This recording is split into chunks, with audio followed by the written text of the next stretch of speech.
Documentos. Radio Nacional de España.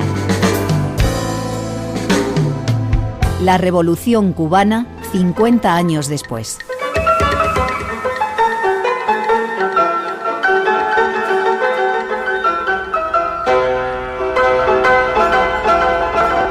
En determinados momentos la historia puede ser la conquista de la libertad, en otros un problema político o económico, pero siempre tendrá un único protagonista, el hombre. Este 1 de enero se ha cumplido medio siglo del triunfo de la Revolución Cubana, del movimiento que, liderado por Fidel Castro, puso fin a la dictadura de Fulgencio Batista. Hace 50 años que los barbudos, como popularmente se les conoció, bajaron de la sierra, vencedores de una guerra de guerrillas que había durado 2 años y entraron triunfantes en La Habana. Llevaron a cabo una importante revolución agraria y consiguieron logros nunca antes conocidos en la sanidad y la cultura. Estas son las luces, pero también hay sombras, la falta de libertad y las violaciones de derechos humanos que han llevado consigo presos de conciencia, ejecuciones y el drama del exilio para miles de cubanos. Y omnipresente el bloqueo de Estados Unidos, calificado por muchos como el más brutal, cruel y prolongado de la historia. Hoy, medio siglo después, los jóvenes siguen vistiendo camisetas con el rostro serigrafiado de Che Guevara, uno de los protagonistas de aquella revolución. Mientras, Cuba, una vez ya oficialmente retirado Fidel, se enfrenta con Raúl Castro como presidente a tímidos cambios, a veces más ansiados que reales.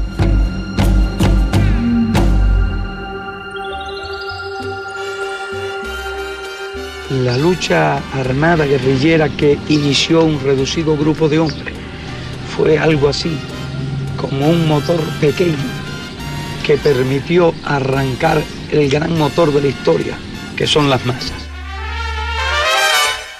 El cuartelazo oprobioso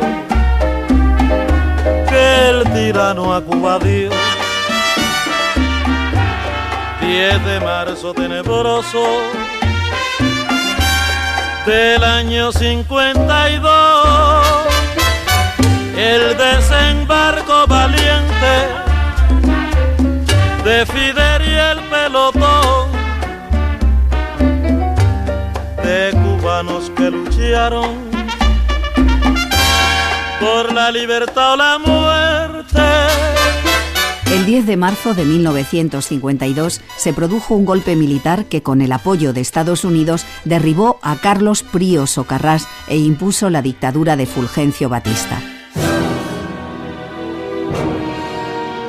La Constitución de 1940 fue suspendida, los partidos políticos disueltos. Casi el 50% de las tierras cultivadas pertenecían a compañías estadounidenses.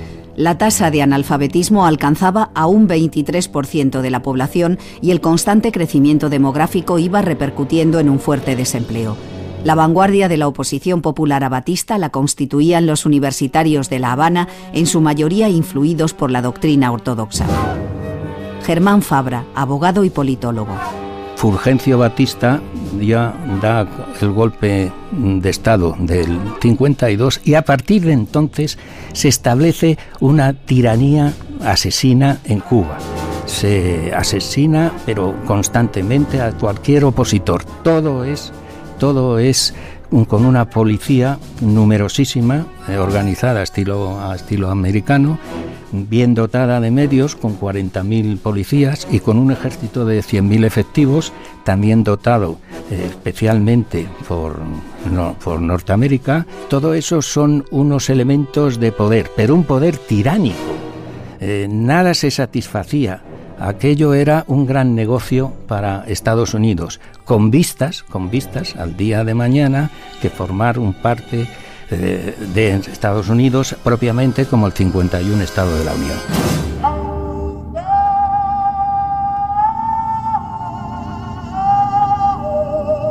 La baja en las exportaciones de azúcar culminaría con éxodos a gran escala. La extrema pobreza en los campos debía convivir con la burguesía del azúcar y del tabaco, que en esos momentos atravesaba un gran descenso en las ventas.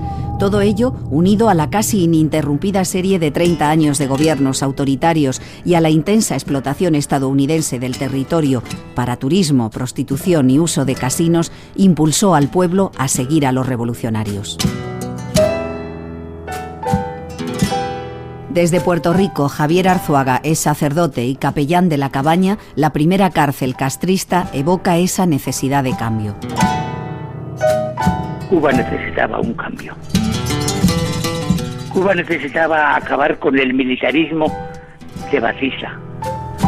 Cuba necesitaba introducir en su vida unos principios de justicia, llevar a las clases pobres, al campesinado sobre todo, un vivir mejor, más educación, mejor acceso al trabajo, mejores condiciones de vida.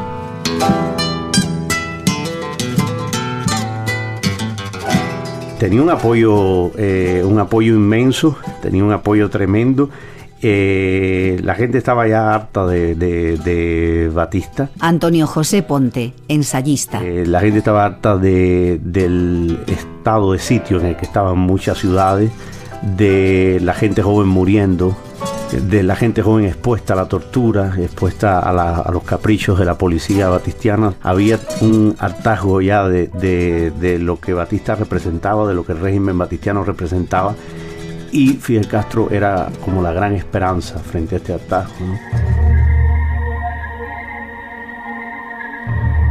Cuba, por un lado, tenía la corrupción política. Antonio Guedes, vicepresidente de la Unión Liberal Cubana. Tenía ciertas mejoras sociales que realizar, y eso fue lo que entusiasmó al pueblo a hacer la revolución cubana, pero al mismo tiempo tenía una situación social y económica mucho mejor que el resto de Iberoamérica, incluso que Portugal, España e Italia de aquel entonces.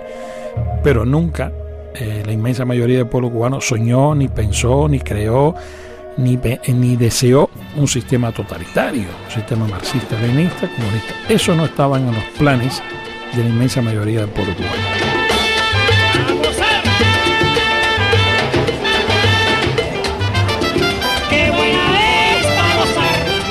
Cuba llegó a ser pues lo que se llamaba el prostíbulo de Estados Unidos. Germán Fabra. Allí había casinos, había salas de juego donde las flotas americanas soltaban a sus marineros en vacaciones, y naturalmente todo eso vino a que el sentir cubano sintiera a su vez, valga la redundancia, la necesidad de conseguir una libertad cubana. Porque es que no hay que olvidar que el cubano siente una democracia interna, pero una democracia a la cubana. Cuando dicen mucha gente, es que no puede ser, esto no es así, esto no es una democracia. Bueno, es que no conocen lo que es Cuba.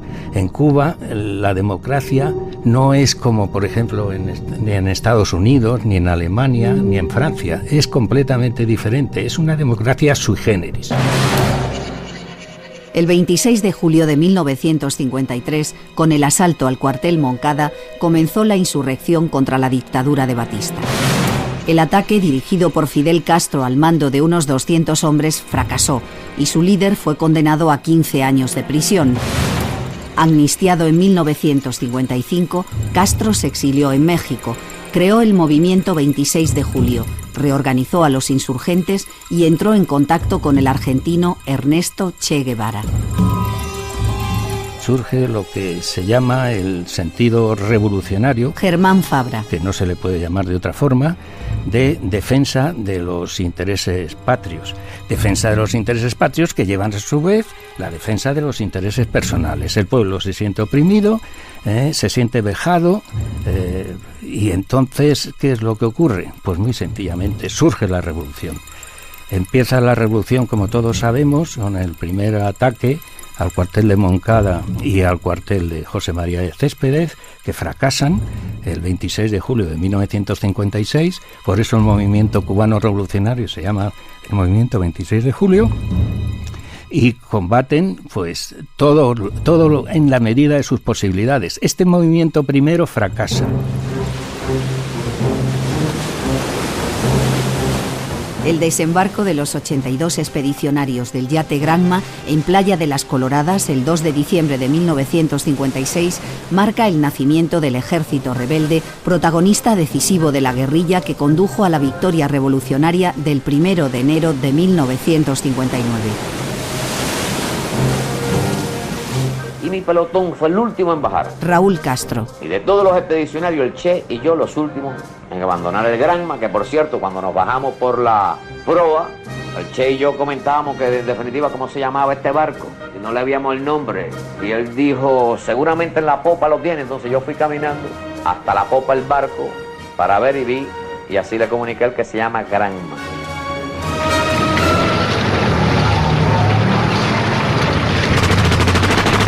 Tres días más tarde, el 5 de diciembre, el ejército de Batista sorprende a los revolucionarios en la localidad de Alegría de Pío. Fue una matanza. Solo se salvaron 15 rebeldes que se vieron obligados a separarse para escapar de los militares. Así lo evocaba el propio Fidel Castro en una entrevista concedida con motivo del 25 aniversario de la revolución. Nuestra fuerza fue sorprendida totalmente por un batallón del ejército y fue dispersada. Se vuelve a repetir en cierta forma la historia del Moncada. Vuelven a surgir las situaciones de compañeros que cayeron prisioneros. Se vuelven a cometer decenas de asesinatos con relación a los distintos grupos dispersos. Yo quedo con dos compañeros, uno no tenía arma, otro tenía un fusil, 30 balas. Yo tenía mi fusil y 80 balas. Éramos 3.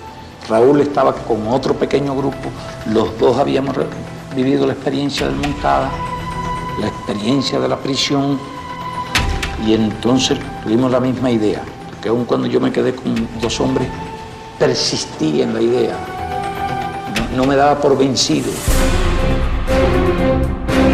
La lucha fue sangrienta. Germán Fabra, politólogo. Y hubo muchas bajas por ambas partes. El ejército batistiano, formado la mayoría por mercenarios, pues no supo, a pesar de su número y a pesar de su abundante material norteamericano, por supuesto, no supo vencer a la lucha guerrillera. Era un ejército, llamémosle, urbanita, y sin embargo Fidel, como supo conectar con el guajiro, con el hombre del campo, pues se apoyó en la población rural. Y es muy difícil que un movimiento guerrillero que cuente con la población rural fracase. Mientras tanto, en La Habana, el gobierno de Batista estaba convencido de haber acabado con la insurrección y aseguraba que entre los muertos se encontraba el propio Fidel Castro.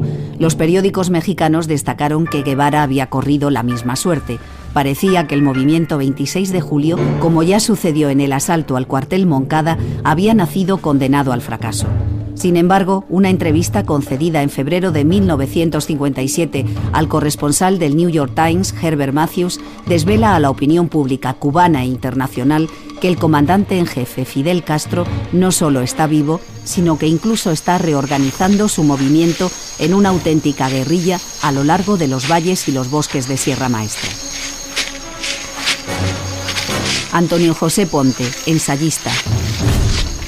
Es una entrevista trucada totalmente. Es una entrevista en la cual había muy pocos guerrilleros acompañando a Fidel Castro, e hicieron lo que hacen en cualquier teatro de provincia cuando tienen que hacer una tropa.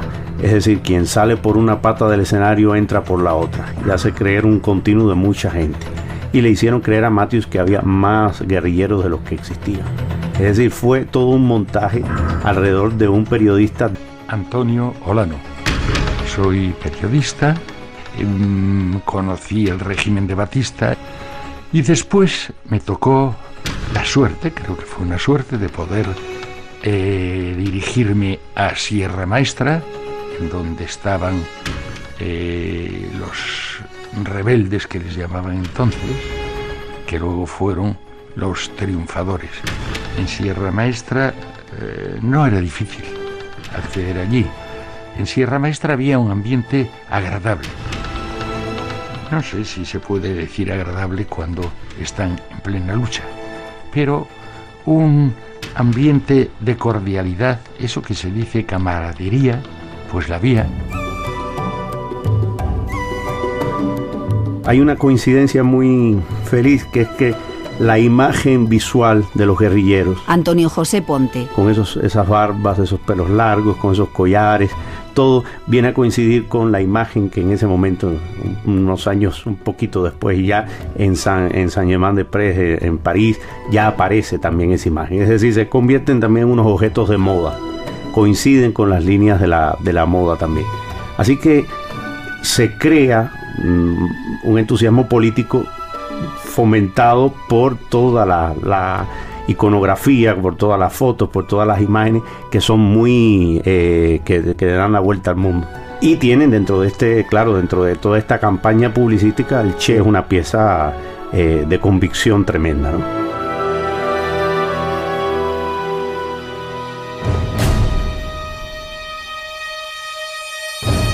La estrecha vinculación con el pueblo y la decisión de lucha manifestada en un constante espíritu de ofensiva hizo posible organizar nuevos frentes y extender la guerra a otros territorios hasta derrotar en solo 2 años a la dictadura.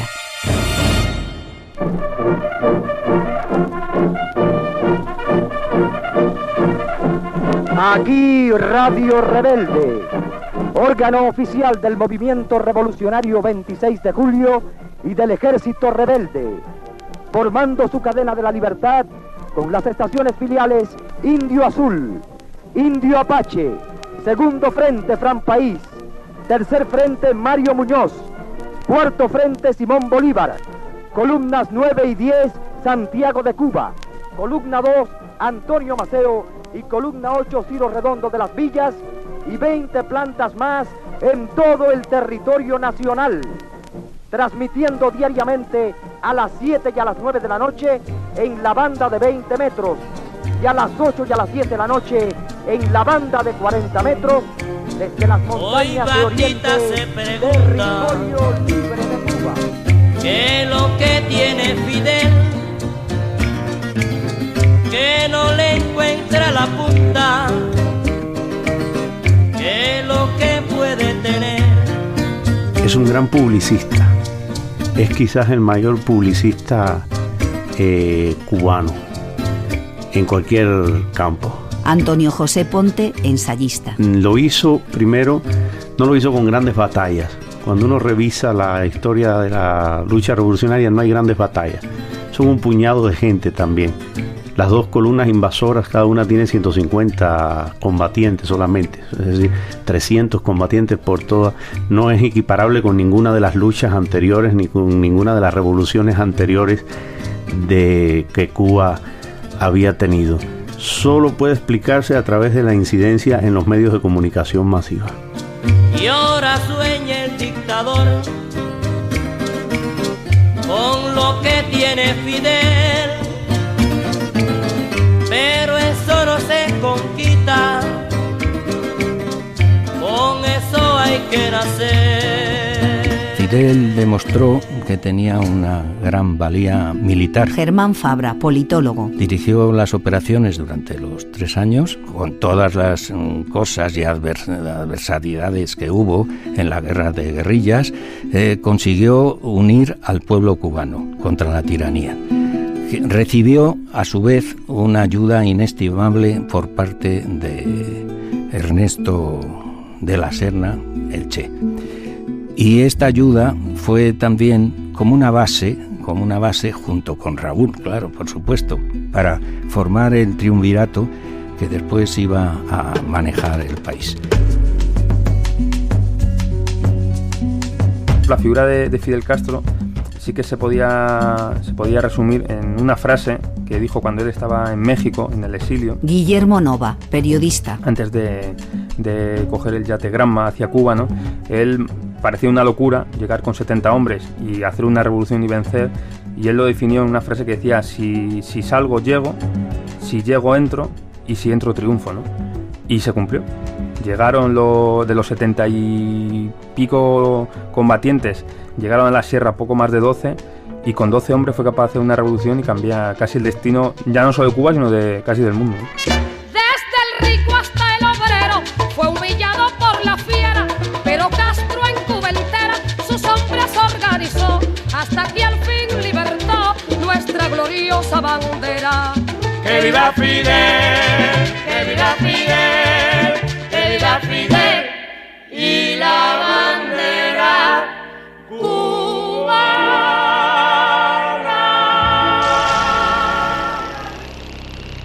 Ernesto Che Guevara y Camilo Cienfuegos serán quienes conduzcan la ofensiva final hasta Santa Clara, en el centro del país. Después de la conquista de esa ciudad, que comenzó el 29 de diciembre, el ejército de Batista se rinde tras los primeros enfrentamientos. Guevara y Cienfuegos recibirán la orden de Fidel de marchar sobre La Habana. La noche de fin de año, Batista comunicará a sus colaboradores su intención de abandonar la isla. Lo hará a las 3 de la madrugada del 1 de enero. Ernesto Guevara y Camilo Cienfuegos serán los primeros comandantes que entrarán en La Habana el día de Año Nuevo de 1959. Junto a ellos lo hizo el periodista Antonio Olano.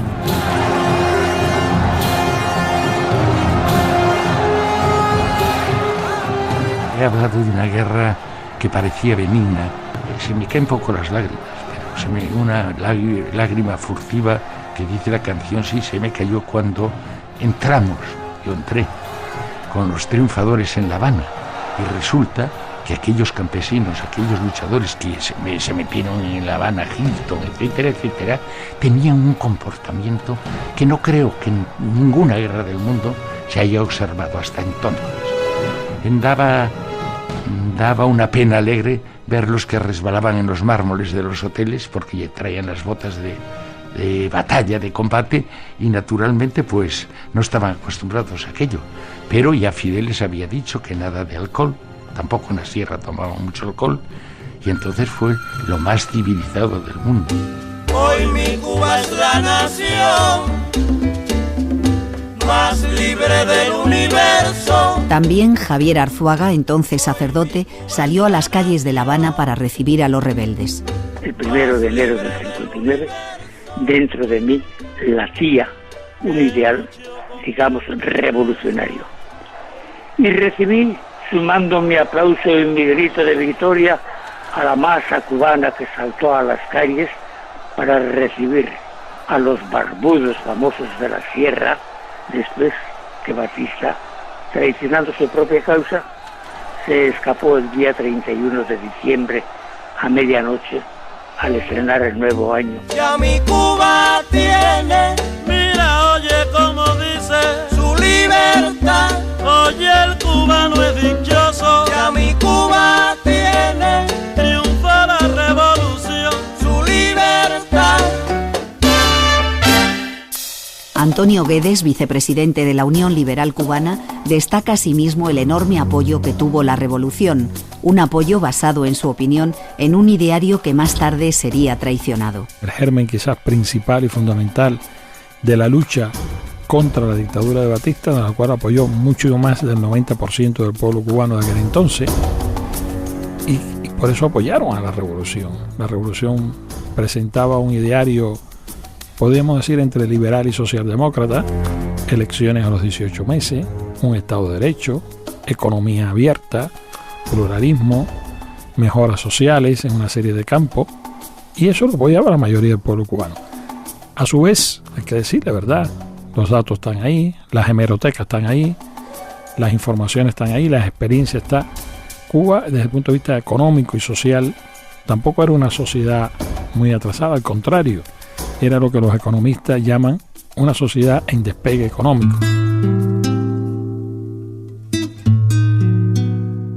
Cienfuegos era un cubano de origen humilde que tuvo que emigrar a Estados Unidos, donde trabajó de camarero para sobrevivir. En la guerra ganó gloria y fama. Sin embargo, Guevara era quien levantaba la curiosidad general, ejerciendo una especie de magnetismo personal. Guevara era argentino, nunca había vivido en Cuba antes de la expedición del Granma. Era el que tenía más influencia e ideales políticos, y además era el único que había leído textos clásicos del marxismo. Javier Arzuaga resalta sobre todo la fidelidad a sus ideas. Muy frío, tremendamente frío, de hielo, el corazón del Che. Pero al mismo tiempo, un hombre fiel a su ideal. Un hombre que no pedía a nadie que hiciera lo que él no estuviera dispuesto a hacer delante, primero, de la tropa. Esta epopeya que tenemos delante la van a escribir las masas hambrientas de indios, de campesinos sin tierras, de obreros explotados. La van a escribir las masas progresistas, los intelectuales honestos y brillantes que tanto abundan en nuestras sufridas tierras de América Latina. Lucha de masas y de ideas, epopeya que llevarán adelante nuestros pueblos maltratados y despreciados por el imperialismo. Cuando se hable del mejor latido, de la voz que más alto resonará, sin pronunciar el nombre tan querido, estaremos diciendo Che Guevara.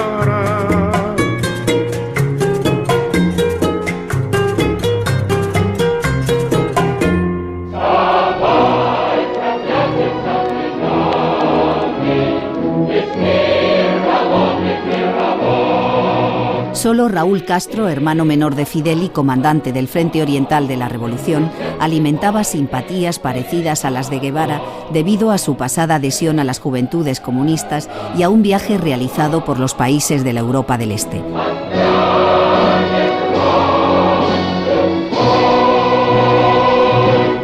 Fidel, sin embargo, era un político pragmático y no ideológico, fruto de los movimientos nacionalistas cubanos. Había sido líder de las luchas estudiantiles en La Habana, brillante abogado y militante del Partido Ortodoxo, pero no se le podía encuadrar desde el punto de vista de su visión política. Antonio Olano destaca su formación en los jesuitas. Tenía una buena preparación intelectual, era del Convivium. El Convivium, creo, porque yo no estuve en los jesuitas, es un sistema que tienen para premiar al alumno más destacado de cada universidad o colegio jesuita de cada país. Y curiosamente en el Convivium habían salido premiados y luego se tenían que relacionar por carta entre sí, etcétera, etcétera, Manuel Fraga Iribarne y Fidel Castro. La llegada a La Habana de Guevara no hizo más que consagrar su papel como líder del movimiento 26 de julio, si bien el máximo dirigente seguía siendo Castro. Al Che le espera la tarea de tomar la ciudad y lo hace estableciendo su cuartel general en La Cabaña, una antigua fortaleza española que domina la bahía habanera. La Cabaña será la prisión política durante los primeros años del castrismo. Javier Arzuaga ejerció en ella como capellán. Aquella madrugada, 29 de enero, se estrenó La Galera de la Muerte. Los meses sucesivos, el tribunal o los tribunales funcionaron en La Cabaña. El tribunal de apelación o de seguimiento, revisión de causa que llamaban, lo presidió siempre el Che Guevara. 55 salieron condenados a muerte y 55 fueron fusilados en La Cabaña en los primeros meses de 1959. Se ha solido decir que fueron muchos más, que fueron hasta 200 los que el Che Guevara mandó a fusilar en La Cabaña. Yo, sabiendo que disgusto a muchos diciendo lo que sé, tengo que decir honestamente, fueron 55 señores, no fue uno más, no fue uno menos. El propio Che presidía la comisión depuradora, pero nunca, recalca Arzuaga, formó parte del pelotón de fusilamiento. No es cierto. El Che Guevara nunca estuvo presente en el paredón. Yo sé que desde lejos miraba o miró algunas noches cómo se producía el fusilamiento, pero nunca estuvo presente. Nunca disparó el tiro de gracia sobre la cabeza de nadie.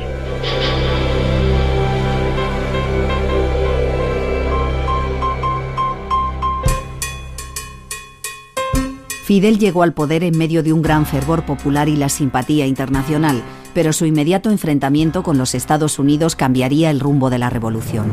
La expropiación de los latifundios y la nacionalización de las empresas extranjeras provocaron que Estados Unidos declarara el embargo a las exportaciones cubanas. Poco después llegaría la ruptura de las relaciones diplomáticas. Germán Fabra, politólogo.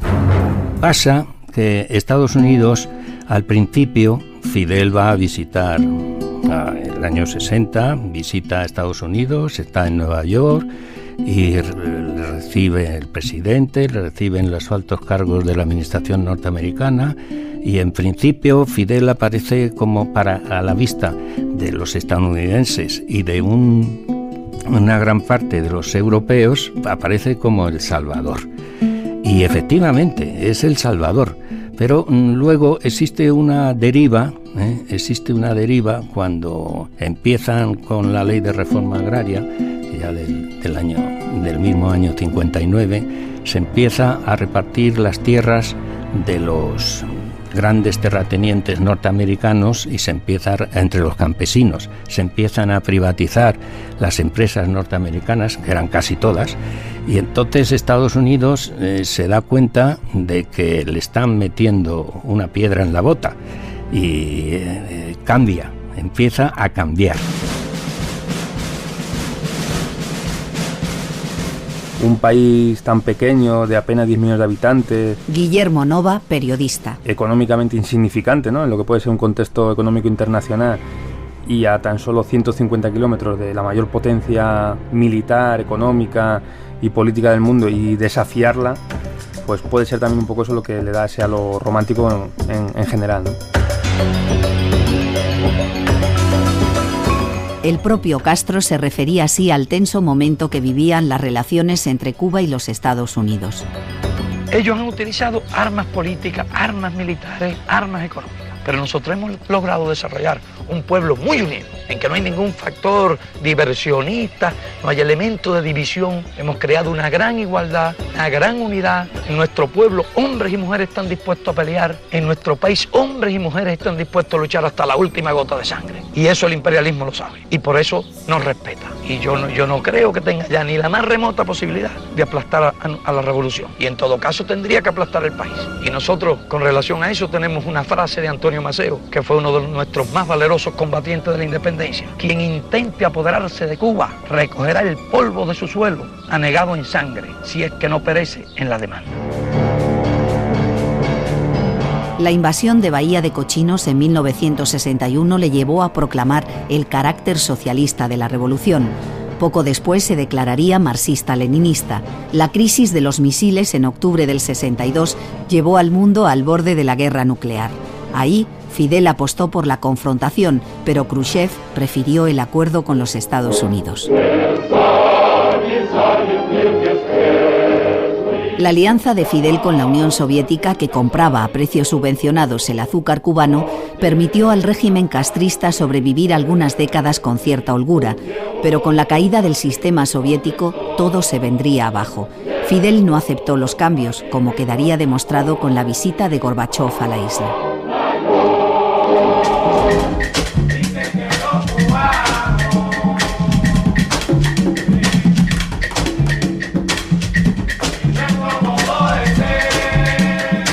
La historia de los últimos años ha estado plagada de luces y de sombras, de vueltas de tuerca y de períodos de apertura, como cuando el Papa Juan Pablo II visitó Cuba en enero de 1998.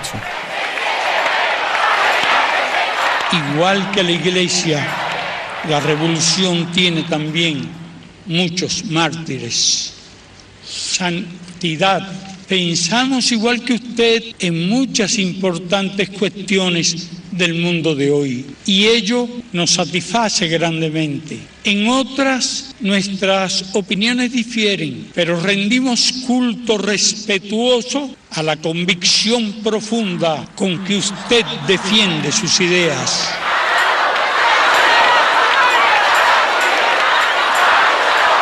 Acompaño con la oración mis mejores votos para que esta tierra pueda ofrecer a todos una atmósfera de libertad, de confianza recíproca, de justicia social y de paz duradera. Que Cuba se abra con todas sus magníficas posibilidades al mundo y que el mundo se abra a Cuba.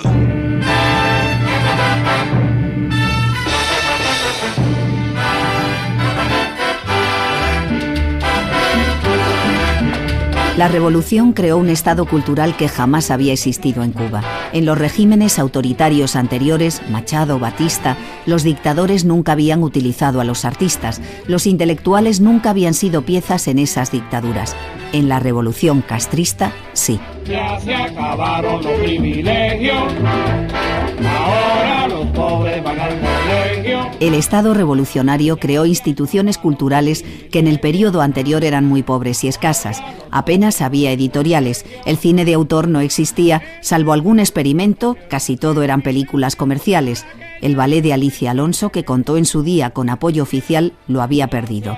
No existían escuelas de arte y la revolución se encargó de crear estas instituciones y de forjar un público. Como ya en Cuba no existe la explotación, se preparan los pobres unidos para estudiar. En 1961 se lleva a cabo una campaña de alfabetización y las tiradas de libros alcanzan cifras astronómicas comparadas con las ediciones de libros antes de la revolución. La cultura es la verdad que el pueblo debe saber para más nunca perder su amor por la libertad, que no se quede nadie sin aprender. Todo ello hace que la cultura tenga un enorme peso. Comienzan a aparecer los suplementos literarios y se crea la escuela de cine.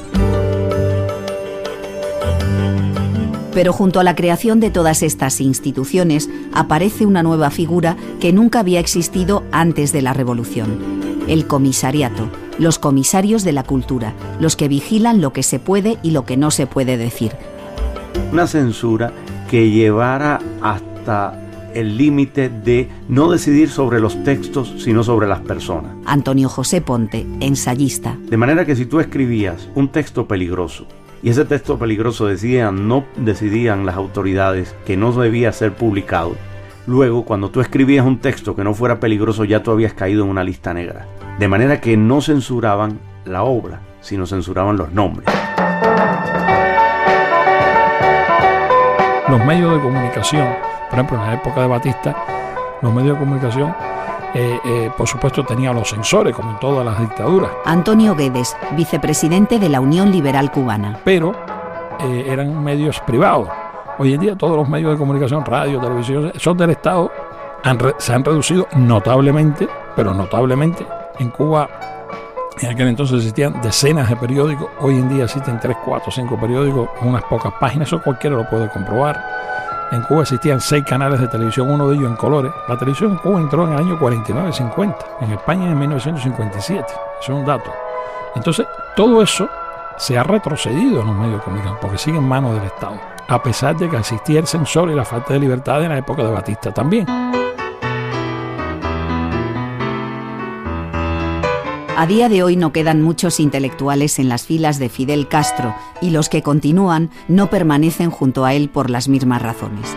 Alguno, como el premio Nobel Günter Grass, que no tiene militancia comunista, justifica la dictadura castrista en el acoso y amenaza que sufre Cuba por parte de Washington.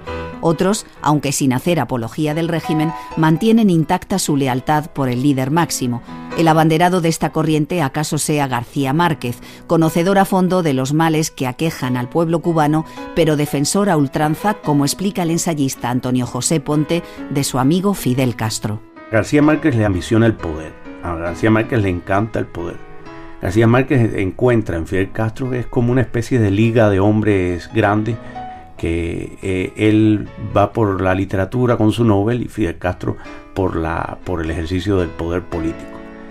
Pero es una amistad que él no ha querido razonar. Ahí él le entra una sentimentalidad caribe a García Márquez que no se muestra muy poco intelectual. En otros campos él puede ser algo más intelectual, aunque no es muy razonado que digamos, pero en el caso cubano pues es como una especie de amistad ciega por Fidel Castro, un cariño loco que tiene. ¿Usted ha mediado de algún modo en la excarcelación de Valladares? Me llama la atención la pregunta. ¿Por qué me la haces? Por saberlo, es pura curiosidad. Más que curiosidad, es casualidad. El primer mediador entre el presidente Mitterrand y Fidel Castro fui yo. Lo que pasa es que yo no hago esas cosas con un interés publicitario, sino con un verdadero interés de resolver problemas. Si usted no me lo pregunta, no lo hubiera contestado. Pero si me lo pregunta, creo también es justo que lo conteste. Otros autores coinciden en la condena sin paliativos del régimen castrista. Son los casos de Mario Vargas Llosa y Jorge Edwards, que fue embajador de Chile en La Habana. Su libro, Persona non grata, le enemistó para siempre con el gobierno cubano. Yo nunca digo esto, pero creo que es honesto decirlo y reconocerlo, digamos. Yo cuando llegué a La Habana en la segunda vez, yo había ido antes como invitado literario, digamos, y cuando llegué ya como diplomático yo tenía una cierta reserva o una cierta reticencia. En mi primera estada había visto que el ambiente era muy policial, mucha vigilancia y todo eso. Y después cuando yo estuve en México, antes de pasar a La Habana, cuando estuve en México me dijeron, mira, ten cuidado porque hay un momento muy dogmático, muy sectario en Cuba. Y me encontré con eso desde el primer día, esa es la verdad, desde que puse los pies en ese aeropuerto. Así que fue una experiencia bastante dura, con aspectos muy desagradables.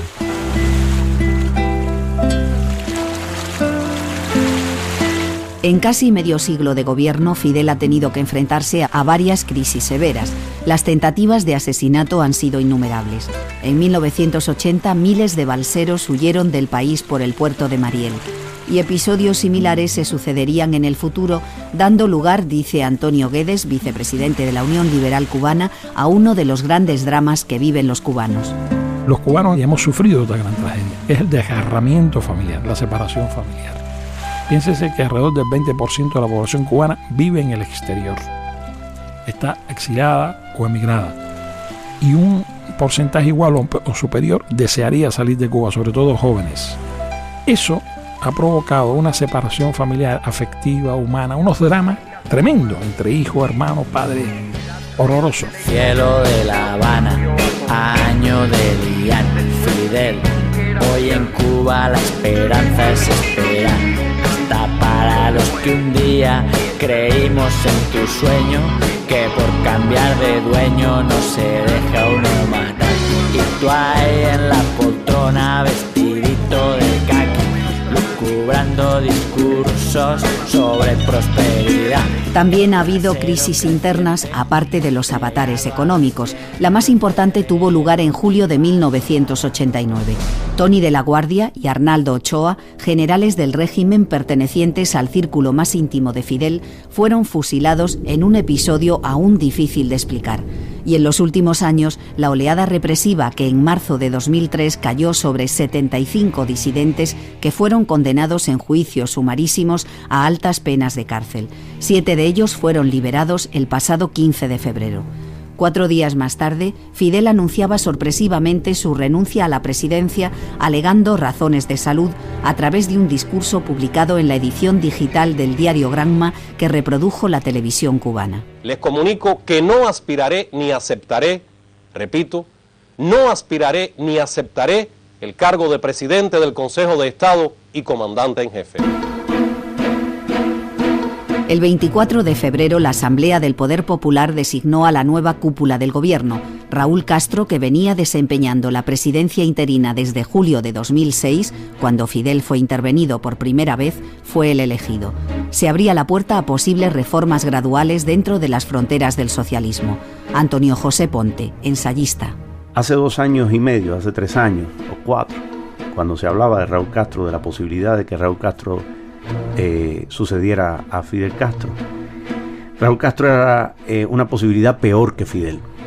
Era más sanguinario, para la gente era más sanguinario, era terrible, era un hombre de unos impulsos muy poco razonados, un hombre que podía sacar perfectamente los tanques a la calle y podía acabar con cualquier oposición o con cualquier resistencia.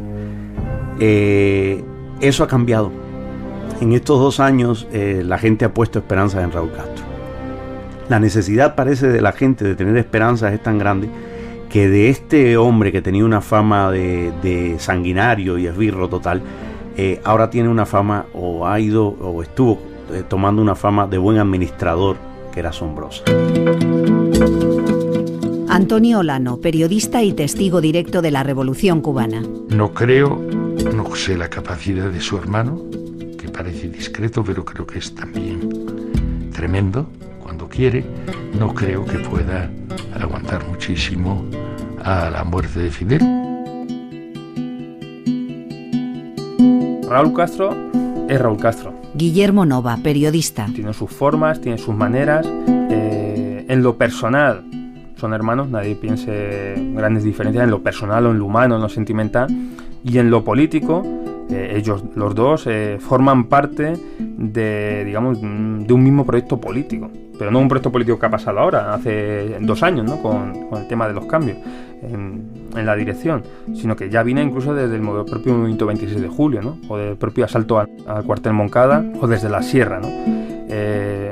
Raúl Castro sí que es verdad que todo el mundo coincide, es que es una persona muy pragmática, es una persona muy de objetivos concretos, ¿no? Es indudable, por ejemplo, el gran peso que ha tenido el Ministerio de las Fuerzas Armadas en la recuperación económica del país, ¿no? Aún sin modificaciones profundas en el sistema, meras operaciones de maquillaje según algunos, han sido varios los pequeños cambios en la vida diaria de los cubanos. El nuevo presidente ha empezado a abolir algunas restricciones que definió como prohibiciones absurdas en su primer discurso a la nación.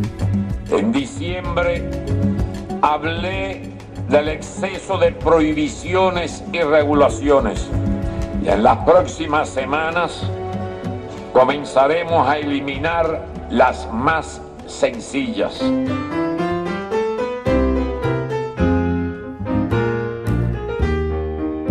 En Cuba no se quiere oír hablar la palabra cambio. Germán Fabra, politólogo. Yo me acuerdo de una entrevista que se le hizo al director del periódico Granma. El director del periódico Granma es una gran personalidad, como es natural en Cuba. Lleva 7 años en el cargo y huye de la palabra cambio, porque él se pregunta, ¿y qué es lo que hay que cambiar en Cuba? En Cuba habrá que hacer efectivamente modificaciones, adecuaciones. No se puede a un pueblo administrar y gestionar como hace 50 años. Hay que, como vulgarmente se dice, vivir al día, es ponerse al día, ponerse las pilas al momento. El debate sobre los cambios es un debate que incluso los mismos cubanos... Guillermo Nova, periodista. Les llama la atención, ¿no? Es decir, cuando nosotros hablamos en Europa en general, ¿no? Bueno, en Europa y en otros países, ¿no? De los cambios, los mismos cubanos se preguntan qué cambios tienen que ser esos, ¿no? Ellos mismos reconocen que tiene que haber mejoras. Mejoras en el aspecto, bueno, como se están haciendo ahora, ¿no? Ha habido mejoras económicas, ha habido, bueno, cambios legislativos, que en el fondo, más que cambios, son, digamos, adaptar las normas a los momentos, ¿no? Entonces, más que cambios, yo sí que creo que lo que Cuba hará, como ha hecho, la Cuba de los años 60 no es la misma Cuba de los años 70 o de los 80, ha ido modificándose las situaciones concretas. Entonces, en ese aspecto de que si habrá cambios, bueno, pues yo respondería más bien que sí que habrá modificaciones o adaptaciones a las situaciones concretas que se vayan desarrollando, ¿no? Yo admiro todo lo bueno, yo admiro todo lo sano, pero si hay que decidir, yo sigo siendo cubano. Nuestro vino de plátano, nuestro vino, y si sale agrio, es nuestro vino. Pero reconocer a las personas el derecho a hospedarse en un hotel, alquilar un coche o comprar un teléfono móvil son solo medidas coyunturales y además solo al alcance de unos pocos, que no implican cambios en las estructuras del modelo totalitario, sino meras modificaciones. Los verdaderos cambios, dice el ensayista Antonio José Ponte, vendrán cuando ya no esté Fidel. Evidentemente van a sucederse cambios sin Fidel, van a tener que ocurrir cambios, van a tener que aceptarse unos cambios, y esos cambios que Fidel Castro no los ha aceptado, no ha querido tomarlos, harán que cambie mucho el país. Y evidentemente tendrá que existir una suerte de pacto entre las autoridades del país en ese momento y el exilio. Unos cambios que, según Antonio Guedes, vicepresidente de la Unión Liberal Cubana, han de venir necesariamente desde dentro. Los cambios tienen que venir básicamente dentro de Cuba, lo más seguro, el 99%. Y así ha sido la experiencia histórica de los países del este que han cambiado y las dictaduras de izquierda y derecha que han modificado. O sea, los cambios vienen de adentro. Los cubanos que están viviendo en ese momento dentro de la isla son los protagonistas de ese cambio. Estén más comprometidos con el régimen o sean de la oposición en Cuba, que son toleradas pero no permitidas y marginadas, etcétera, etcétera, como todo el mundo sabe hoy en día. Esos cambios, ¿cuándo vendrán? Yo personalmente creo que comenzarán a verse cuando la figura de Fidel Castro no esté presente. Él impide esos cambios. En Cuba habrá que modificar bastantes cosas. Germán Fabra, politólogo. ¿Qué ocurrirá? Pues que la transición ya ha comenzado. Desde el 24 de febrero la transición es que se ve y se palpa.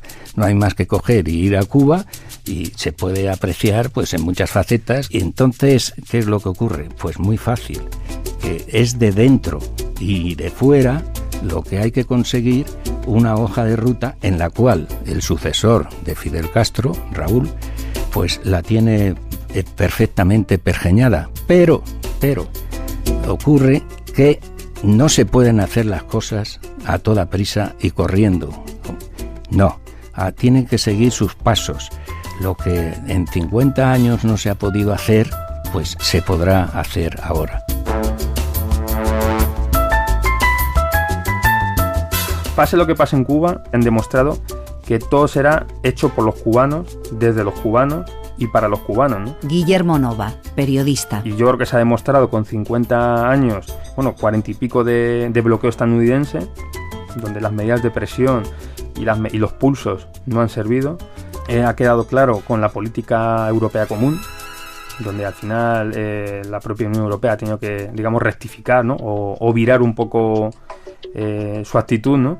Y entonces, suceda lo que está claro es que será hecho por los mismos cubanos, ¿no? Cuba sí tiene una cosa, y en eso sí que, creo que el 100% de la población coincide, es muy celosa de su soberanía nacional.